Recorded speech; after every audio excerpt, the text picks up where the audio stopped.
নমস্কার বন্ধুরা, শ্রাবণী রান্নাঘরে আপনাদের সবাইকে স্বাগত জানিয়ে আমি আবারও একটা রান্নার ভিডিও নিয়ে আপনাদের সামনে চলে এসেছি। আজকের আমি আপনাদের করে দেখাবো সাবুর চপ।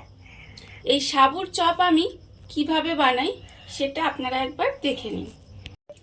সাবুর চপ বানানোর জন্য আমি এদিকে গ্যাসটা অন করে নিয়েছি আর তাতে একটা কড়াই বসিয়ে দিয়েছি। এবারে আমি এর মধ্যে জল দিয়ে দেব। জলটা আমি এই কারণেই এর মধ্যে দিলাম, তার কারণ হচ্ছে এখানে আমি আলু রেখেছি। আলুটাকে প্রথমে আমার সেদ্ধ করে নিতে হবে। খুব ভালোভাবে কিন্তু আলুটা প্রথমে সেদ্ধ করে নিতে হবে।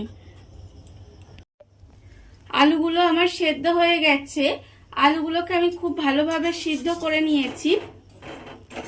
এইবার আমি আলুগুলোকে তুলে একটা সাইডে রেখে ভালোভাবে ঠান্ডা করে নেব। প্রথমে খুব ভালোভাবে কিন্তু ঠান্ডা করে নিতে হবে।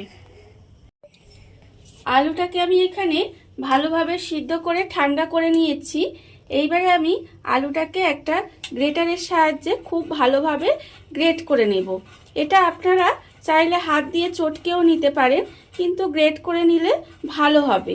সেই জন্য আমি এখানে এরকম একটা গ্রেটার নিয়ে নিয়েছি। নিয়ে এবার খুব ভালোভাবে আলুটাকে প্রথমে গ্রেট করে নিতে হবে। আলুটাকে আমি খুব ভালোভাবে গ্রেট করে নিয়েছি। এইবারে আমি এর মধ্যে দেব সাবু। এখানে আমি যেহেতু সাবুর চপ সেই জন্য আমি এখানে সাবু নিয়েছি। এখানে আমার বড় দানার সাবু আছে।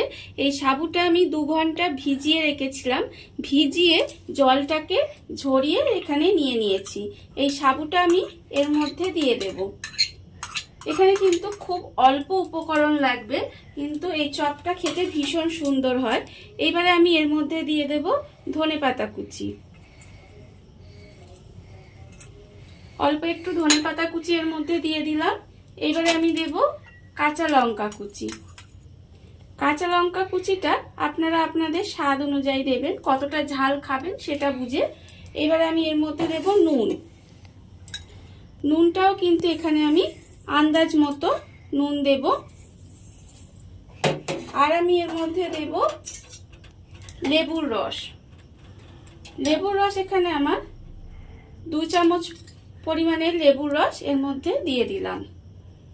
এবারে আমি এর মধ্যে দেব চিনে বাদাম। ভাজা চিনে বাদাম এখানে গুঁড়ো করে রাখা আছে, হাফ ডাস্ট মতো করে রাখা আছে। সেই চিনে বাদামগুলো এর মধ্যে দিয়ে দিলাম। দিয়ে এবারে হাত দিয়ে কিন্তু এই পুরো জিনিসটাকে খুব ভালোভাবে মাখতে হবে। সমস্ত উপকরণ এর মধ্যে দিয়ে ভালোভাবে মেখে নিয়েছি। আর অন্যদিকে গ্যাসটা অন করে কড়া বসিয়ে দিয়েছি। এইবারে আমি কড়ার মধ্যে তেল দিয়ে দেব। তেলটা এখানে আমার গরম হবে, ততক্ষণে আমি চপগুলো বানিয়ে নেব। চপগুলো বানানোর জন্য আমি এখানে হাতে অল্প একটু তেল মেখে নেব। এখানে আমি সাদা ভাজার জন্য কিন্তু সাদা তেল ব্যবহার করেছি। এবার এই হাতে ভালো করে তেলটা মেখে নিলাম। মেখে নিয়ে এর থেকে আমি অল্প অল্প করে এরকম নেব। নিয়ে এরকম গোল করে চপের মতো এরকম চ্যাপটা চ্যাপটা করে শেপ করে দেব। এইভাবে কিন্তু চপগুলো আমি গড়ে নেব। শেপ করে এখানে আমি রেখে দিলাম। আবারও আমি দেখুন এইভাবে নেব। নিয়ে গোল করে এইভাবে হাতের তালুর সাহায্যে চ্যাপটা করে দিলাম।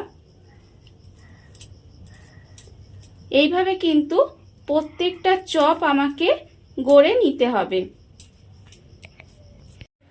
চপগুলো আমি এখানে সব বানিয়ে নিয়েছি।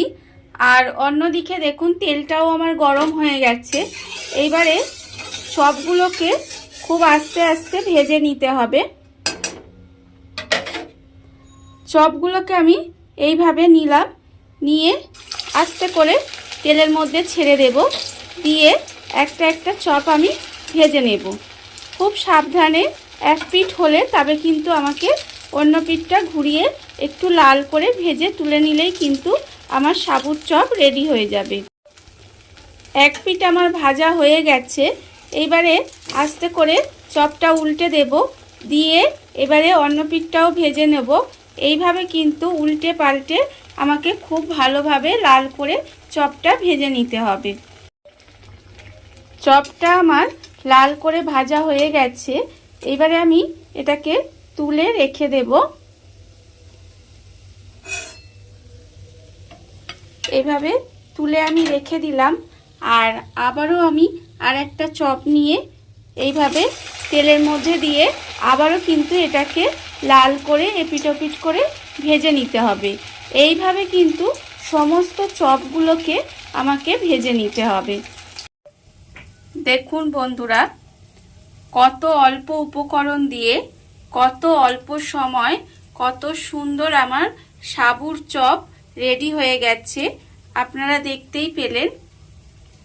আর এই ভিডিওটা যদি আপনাদের ভালো লেগে থাকে তাহলে লাইক করবেন, কমেন্ট করবেন আর সাবস্ক্রাইব করবেন আমার চ্যানেলকে। আজ এই পর্যন্ত, নমস্কার।